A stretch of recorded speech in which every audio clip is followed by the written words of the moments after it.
Bienvenidas amigas, bienvenidos amigos a un programa más de Conversando con Correa. Como siempre, increíbles invitados, esta vez del gran Brasil, el gigante sudamericano, país tan querido. Y me refiero al diputado federal paulista, el más votado, Guilherme Castro Boulos. Pero él también es de la Coordinadora Nacional de la Dirección del Movimiento de Trabajadores Sin Techo. Este es el movimiento urbano más grande de Brasil. Y con una vida muy interesante. Por ejemplo, leyendo tu currículum, que a los 14, 15 años tú vienes de una familia de clase media alta, si no alta, tus dos padres médicos, infectólogos, profesores universitarios, estaban en escuela privada, como normalmente la burguesía latinoamericana, y le dijiste a tus papás, bueno, yo quiero ir a un colegio público. Y te cambiaste de una escuela privada a un colegio público a los 14, 15 años. Así que eso demuestra tu compromiso, tu autenticidad, y a los 19 años saliste ya de casa para ir a vivir con aquellos que del movimiento de trabajadores sin techo que en ese momento estaban ocupando ciertas viviendas. Estudiaste filosofía, luego algo de psicoanálisis, me parece, psiquiatría. Sí. Así que una vida extremadamente interesante y sobre todo demostrando a una persona auténtica, ¿no? Coincidamos o no en las ideas, pero auténtica, comprometida con sus ideales. Guilherme, muchísimas gracias, un inmenso placer y honor el conocerte y bienvenido a mi programa. Gracias, presidente, por la invitación. Es un honor de verdad por la admiración con que miramos desde Brasil los movimientos sociales, sectores importantes de la izquierda brasilera, las conquistas de la Revolución Ciudadana. Entonces, es una referencia. Muchas gracias, aunque muchas de esas conquistas se han perdido muy rápidamente. Yo no he visto destrucción tan rápida de un país en época de paz como lo que han hecho con Ecuador, pero bueno, ya habrá oportunidad para conversar sobre aquello.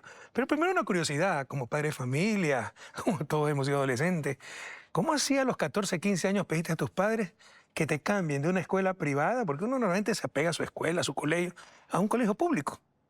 Presidente, acá en Brasil la desigualdad es la mayor enfermedad del país.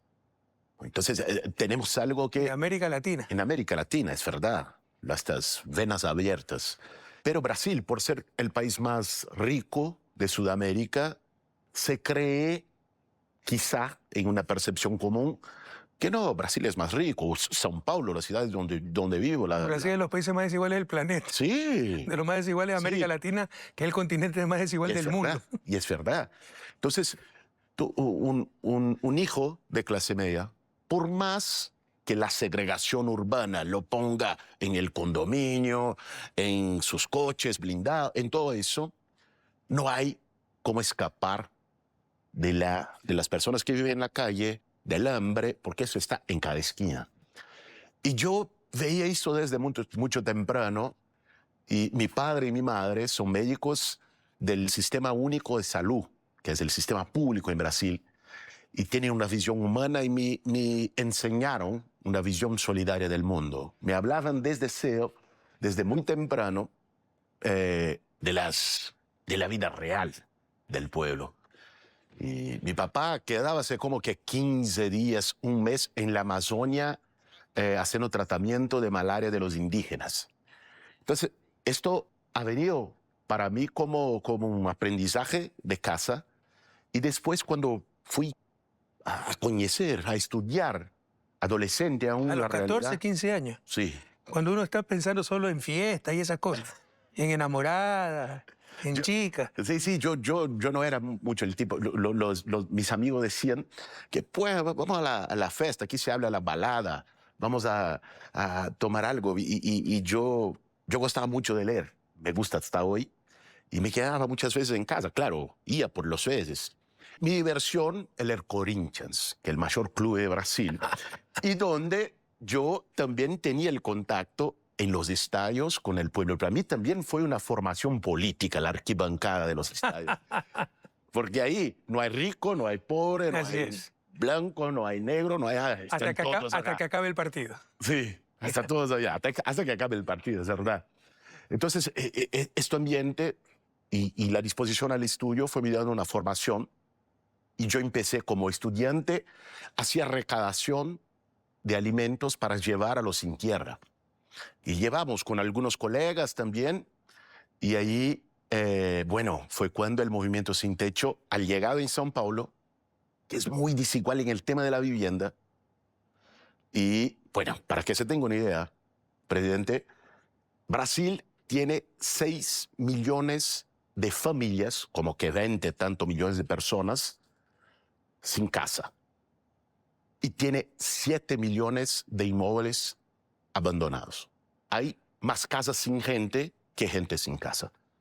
Y yo fui viendo aquello y la lucha, la conciencia de clase que se forma en la lucha, la movilización, la mudanza de conciencia del pueblo.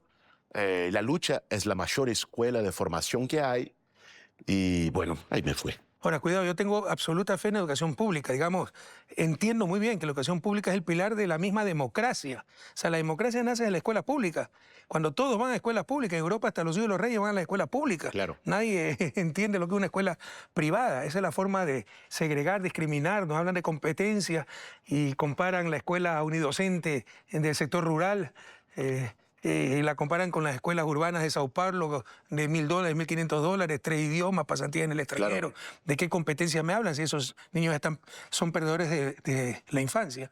Entonces, creo que la base de la democracia es una educación pública de calidad, acceso masivo y absolutamente gratuita.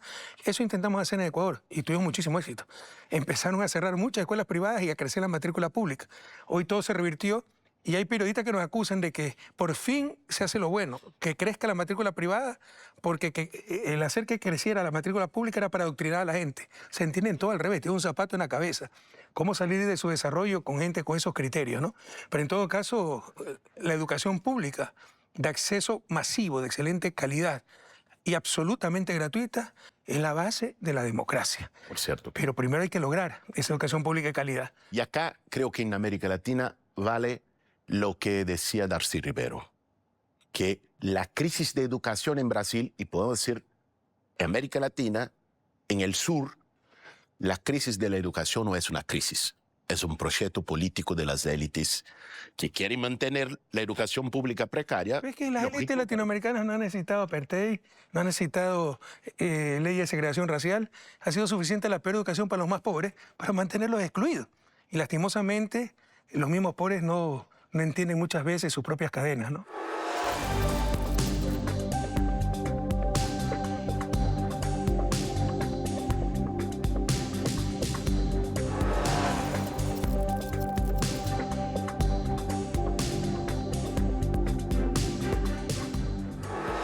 En todo caso, para los que no conocen, ¿podrías explicarnos, tú eres la figura más visible del movimiento de los trabajadores sin techo, ¿podrías explicarnos en qué consiste el movimiento? Presidente, el MTST, Movimiento de Trabajadores Sin Techo, se ha formado en 1997 para hacer la lucha urbana por vivienda en contra de la especulación inmobiliaria. Bueno, lo que tenemos hoy, sobre todo en las grandes ciudades de Brasil, es un movimiento muy fuerte del capital inmobiliario, tomando todas las partes y jugando los trabajadores, los más pobres, para periferias más distantes, ¿no? Entonces, bueno, la especulación inmobiliaria viene, toma un área, compra, hace inversiones, muchas veces ligados al poder local, ¿no? Con informaciones privilegiadas, todo eso, y el precio del alquiler del trabajador que vivía allá dispara y él es forzado, la familia trabajadora, a vivir 10 kilómetros más para allá. Y esto genera un caos urbano. Mucha gente acá en São Paulo demora todos los días 2 horas y media de su casa al trabajo, porque el empleo está concentrado en el centro y la modalidad, la vivienda de los más pobres en las periferias. Eso es una ineficiencia social enorme. Tremenda. Además de pérdida de calidad de vida, ¿no? Claro, claro. Se pierden como que 4 o 5 horas por día en un transporte público lotado y de mala calidad. Calcula eso en 30 años y millones de personas. Eso es improductividad. ¿Sí? Esto es un masacre, en verdad. Entonces, el movimiento se organizó ¿para qué? Para identificar inmuebles que están en situación ilegal. No es tu casa, la casa del otro, no. Un inmueble abandonado de la especulación inmobiliaria, muchas veces de una grande constructora que está en una situación ilegal por dívida tributaria, por no cumplir su función social, que es una exigencia de la Constitución de Brasil, por todo eso, y ocupar estos inmuebles para presionar al poder público para que los desapropie para construir vivienda social.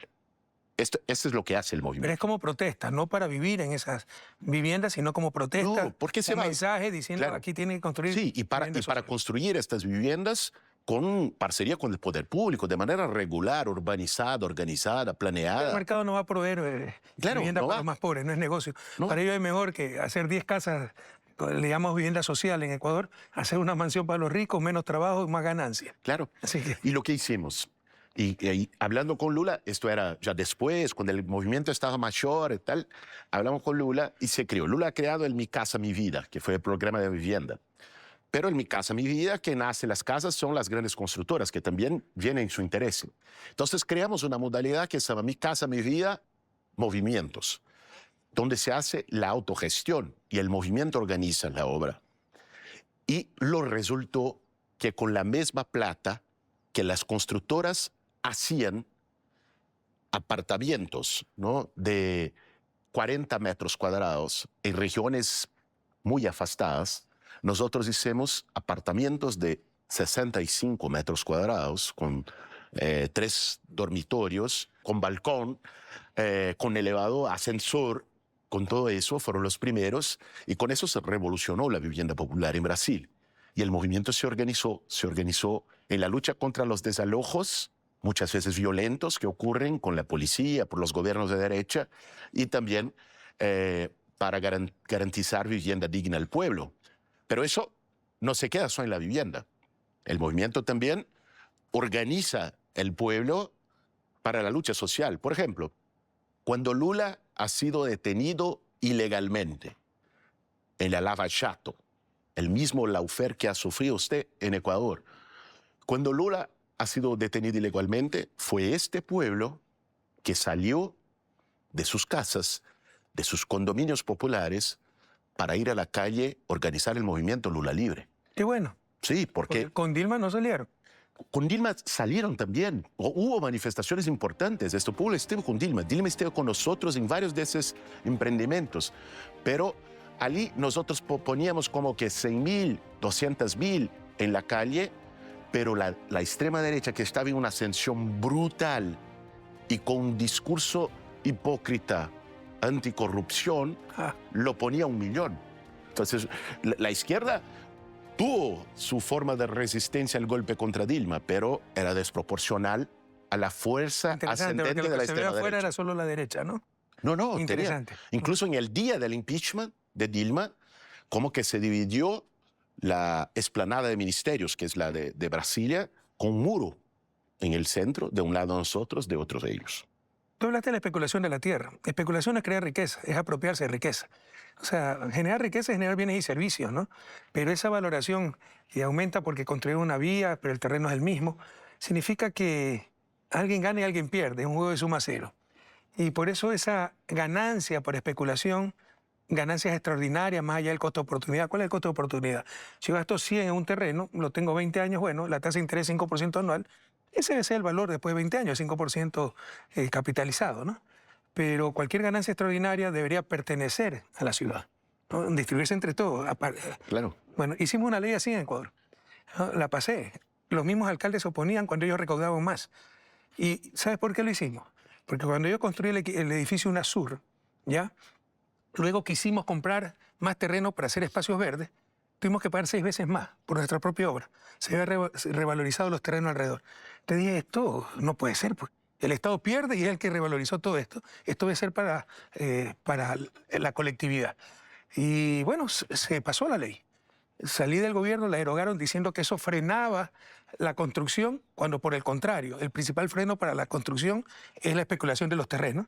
Y todo volvió atrás, ¿no? Pero esas ganancias extraordinarias, la especulación, las ganancias que vienen de especulación de la tierra, deberían ir para la colectividad. ¿Qué opinas al respecto? Claro, claro. Sí. Hicimos propuestas de ley en esta dirección, ¿no? De una taja, un impuesto sobre la especulación inmobiliaria, sobre la ganancia, porque la mayor parte de la valorización inmobiliaria es justamente por servicios públicos, infraestructura pública que llega a una Además se región. presta gran corrupción. Yo soy amigo del alcalde, tengo información privilegiada, Lógico. compro los terrenos por donde va a pasar Así es. la calle, o los terrenos agrícolas que se venden por hectárea van a declararse zona urbana y ya se venden por metro cuadrado a 100 veces Así es. más. Y lo compro con información privilegiada. Así es. Y así algunas fortunas que se han construido, ¿no? Sí, sí, por supuesto. Y los fondos inmobiliarios, estamos hablando no solamente el dueño de la tierra, no, estamos hablando de una de las formas de rentismo del capital financiero internacional más lucrativa,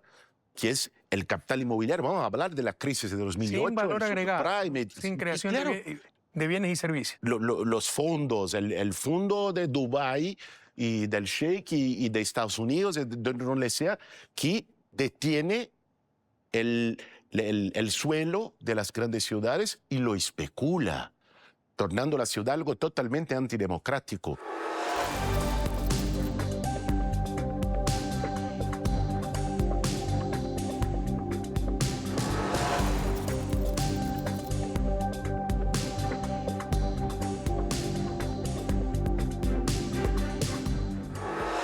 Pero bueno, entendemos claro, ustedes ocupan casas ilegales y como un mensaje para que se construya vivienda social. Pero no es el principio de que las cosas no son del dueño, sino de quien las necesita. No, no, la cuestión es, mira, hace una lucha del movimiento para cumplir la ley, la Constitución de Brasil. Y en esta lucha, por supuesto, se permite la formación de una organización popular colectiva para otras luchas. La lucha por vivienda en sí está lejos de ser una lucha socialista, revolucionaria, anticapitalista. Pero ese es un principio que no es comunista, es doctrina social de la Iglesia. Claro. El destino universal de los bienes, la función social que deben tener los bienes. Y los 3 T's del Papa Francisco, ¿no? Trabajo, tierra y techo. Esto es, estamos hablando de algo muy elemental, pero hoy, en el tiempo de discurso ideológico del fascismo y de la extrema derecha, hablar solo el comienzo de eso ya es comunista, revolucionario, contra la libertad, contra la propiedad privada y todo eso. El discurso político hoy fue llevado acá en Brasil, en Ecuador, en la América Latina, mucho a la derecha. ¿No? Ellos están ganando una guerra de valores cultural, ideológica, y creo que este es el gran tema para pensarnos del siglo XXI. Yo concuerdo contigo, ¿no? La vivienda es un derecho, y a diferencia de una mercancía que la adquiere que tiene capacidad de compra, ¿no? El derecho es algo que nadie te lo puede quitar, y tiene que ser garantizado por parte del Estado. ¿Cómo garantizarlo? Ahí viene el problema, ¿no? Es un derecho, si cabe el término, positivo, es decir, que implica acción colectiva, implica intervención, implica mano visible del Estado. Y eso contradice a la libertad del liberalismo, que es la no intervención. No se metan con nosotros. Claro. Y así no se va a solucionar el problema de la vivienda. Entonces, es un conflicto ideológico profundo también, ¿no? Sí, es verdad. Es verdad. Hoy estamos también viviendo esto en Brasil ahora, en este momento que hacemos la entrevista, porque hubo una presión muy fuerte del mercado, de los bancos y de la derecha en el Congreso Nacional, que acá tiene mayoría, para que el presidente Lula lo haga recortes sociales en el programa de vivienda, en la salud y en la educación. Y el presidente se recusó a hacerlo y ha mandado al Congreso una propuesta de impuestos sobre los super ricos y transacciones financieras. Y ha hecho por decreto, y el Congreso ha derrumbado el decreto del presidente Lula, y estamos ahora en una crisis, en este momento en Brasil institucional, en este tema. De un lado, la perspectiva neoliberal de reducir al mínimo las inversiones sociales, y de otro, la perspectiva de un gobierno progresista de no permitir los recortes de las inversiones sociales, ampliarlas por todos esos problemas que ha venido en la calle hoy en el centro de São Paulo y pagarla con la tributación progresiva de los superricos. Bueno, yo creo que este es uno de los grandes embates de nuestro tiempo. Eso se llama redistribución del ingreso y la riqueza, que es lo que urgentemente necesita América Latina, pero es una cuestión de poder, ¿no? Yo estoy de acuerdo que la vivienda no puede reducirse a una mercancía más, pero eso no quiere decir que se pueda utilizar el mercado para tratar de resolver el déficit habitacional. ¿Y cómo, por ejemplo? ¿O no? Como te decía, con la iniciativa privada, sin intervención de nadie, sin apoyo del Estado, siempre para el sector privado va a ser más fácil construir una mansión y más rentable, una mansión para un rico que 100 casas sociales para los pobres, ¿no? Entonces tiene que intervenir el Estado, pero se puede ayudar a través del mercado. Claro que se puede. Incluso muchos de estos condominios, de estos conjuntos de vivienda que se construyó con el movimiento social, fueron construidos por constructoras privadas que lo vieron, bueno, el apartamento, la vivienda es mejor, voy a reducir mi margen de ganancia, pero en la escala se compensa, voy a hacerlo. Muchas constructoras asumieron estos emprendimientos. No fue solo el pueblo. Espontáneamente, sin intervención del sector público. No, espontáneamente. Para el sector social, para, Sí, digamos, sí, los pobres. Pero, ¿cómo se hace? Mira, las mayores Mi constructoras. experiencia es que tiene que tener el Estado. Si no, espontáneamente es muy difícil que No, atiendan espontáneamente, el déficit habitacional de los más pobres. Pero a partir de un programa de Estado. Eso sí. Sí, siempre. Con crédito subsidiado, Todo eso, garantías y todo aquello. Con programa de Estado. Ya. Pero mismo con el programa de Estado, una parte, las grandes constructoras dicen, no, quieren solo el filé.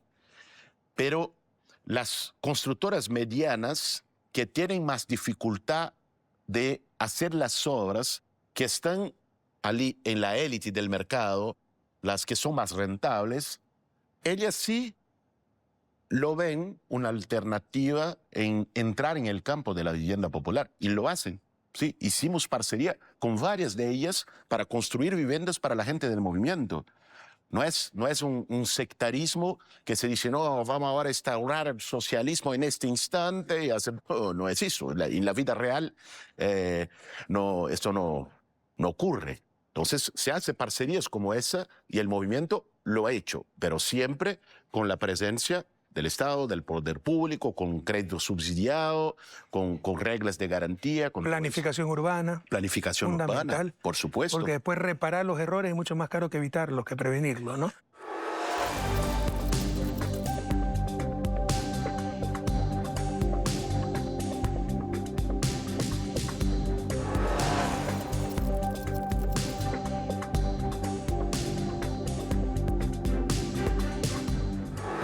Tú eres militante, activista de muy temprana edad de los movimientos sociales. ¿Crees que esos movimientos sociales en el caso de Brasil también son una respuesta contra el neocolonialismo, contra las imposiciones de afuera? Por supuesto. Contra modelos importados.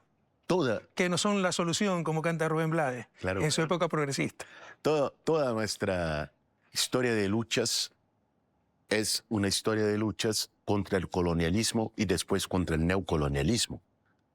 La historia del protagonismo popular en América Latina es siempre el producto de un capitalismo dependiente y de una fuerza con una mano nada invisible de los Estados Unidos, haciendo con que nuestros países y el pueblo pague la cuenta. Siempre fue eso, ¿no? Y sigue siendo lo que más... de los absurdos de la extrema derecha. Lo que más me deja asombrado por el tamaño de hipocresía es ellos utilizaren los símbolos nacionales. No sé si se pasa en Ecuador. Sí, totalmente. Aquí en Brasil viene Bolsonaro saliendo a la calle con la bandera de Brasil. Ellos son los patriotas. Se mandan los suyos de patriotas. El tipo que ha entregado nuestra energía. Y sacan la plata pues, afuera de los paraísos fiscales. Es un absurdo. Es increíble la hipocresía. Y no se quedan en rojos en Es que han perdido la vergüenza. ¿No? Eso. Total. Sí, algo aprendido en todo esto es que El tipo no es capaz de sonrojarse, es capaz de decir la gran más grande mentira sin sonrojarse. ha batido, no sé cómo se dice, ha batido con dinencia a la bandera de Estados Unidos cuando era presidente del Brasil. Su hijo ahora está en Washington haciendo crimen de lesa patria contra el país. Él en su gobierno ha intentado entregar para Boeing la Embraer, que es la principal orgullo brasileño, empresa nacional, el orgullo, ha logrado entregar para el capital chino y norteamericano el sector eléctrico brasilero. Y son patriotas. Creen que todo eso es neutro, eso corrompe, hay símbolos. Hay símbolos y Es indignante. Y los intangibles muchas veces son más importantes que las carreteras, cosas tangibles para el desarrollo de una nación, lo que levanta el espíritu nacional. En todo caso, para finalizar, y te agradezco mucho por esta entrevista, Guillermo, los BRICS, ¿cómo ves? Una esperanza contra el neocolonialismo, porque además en sus postulados dicen apoyar los negocios locales, los movimientos sindicales, etc.